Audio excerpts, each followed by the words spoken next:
Our first listener question comes today from Hetty. Hetty says, I try to picture everything in my mind's eye before I write it, and I've found this really slows me down. I do the same thing when I'm reading, and I will often get stuck when an author is describing something difficult for me to picture, like a landscape or architecture that I'm unfamiliar with. I am curious about how other writers come up with this next sentence. Are you picturing it first? Do you see it in your mind's eye? Where does it come from? When you write that she sat in a green chair, how did you choose green? This is a great question. Yes.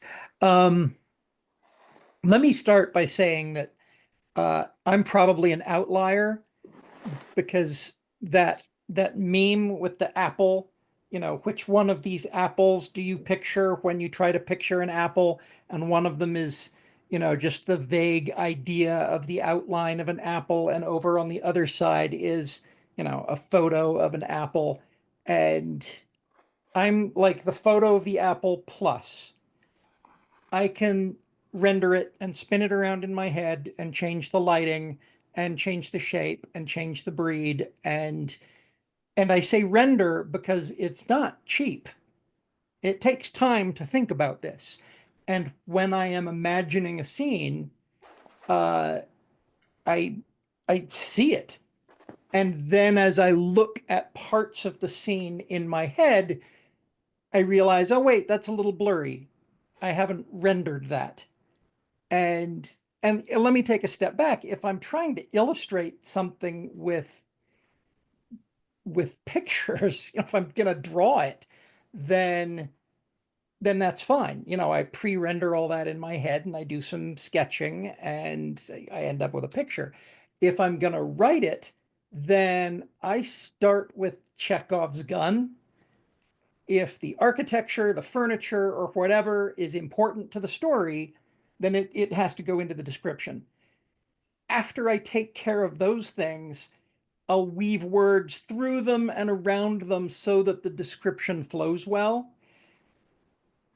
It's important, though, that when I say important to the story, I'm including not just plot things, but also the feel of the story. If I'm writing something that, if I want to evoke sense of wonder, or if I want to evoke uh, fear or tension or whatever, um, then I have to describe the things that will evoke that.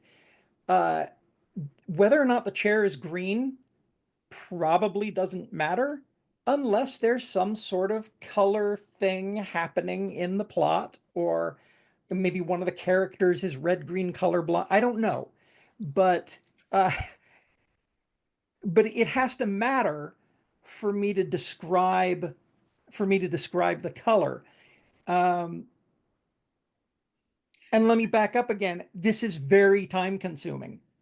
Doing that level of rendering is, I use the word render because I have animator and storyboarding friends who talk all the time about the budget they are given for animating or storyboarding episodes, and and they don't have the budget to render the whole crowd. And so, these shots will just be, a thing here and a thing there. And and I err on making it easy. How few words can I get away with to evoke the feeling I want to evoke, to deliver the plot important things, and to have words that flow in a paragraph. That was a really long-winded answer. It's okay, Howard. I'm going to give a different, related, long-winded answer. Um, so Howard and I are very similar in what we can visualize. Um, I likewise can see things in my head and I can rotate it.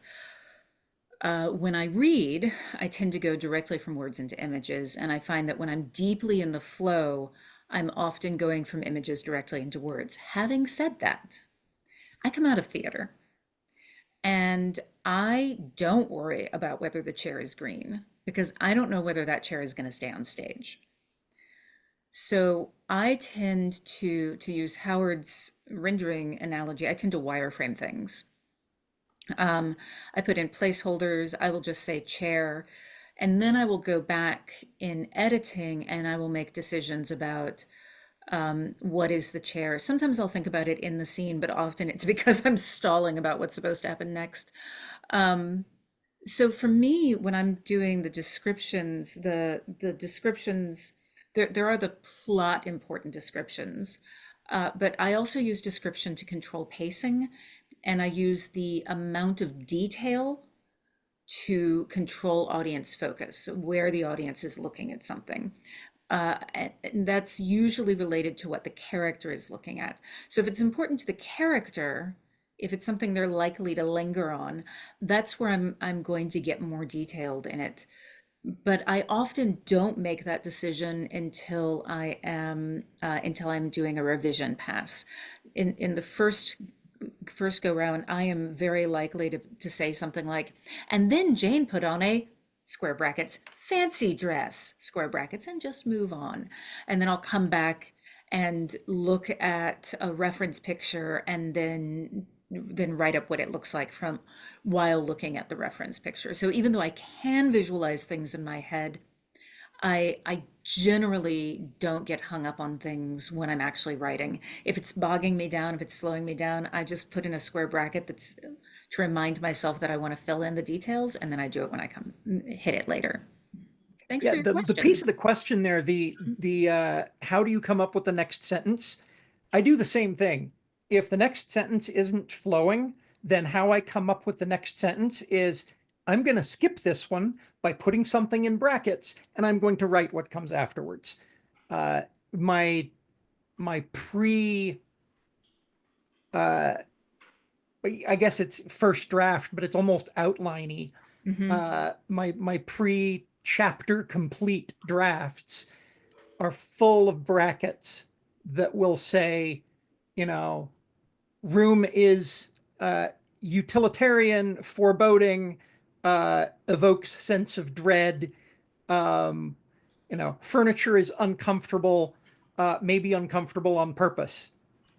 I And then I'll go literally, back and write it so that those things, the character is telling me those things in a way that's funny or scary or whatever. yeah, I literally just replaced a square bracket that was intended to represent an entire paragraph, um, which said, insert Victoriana living room here. It's like, just cannot be bothered. All right. Thank you so much for your question.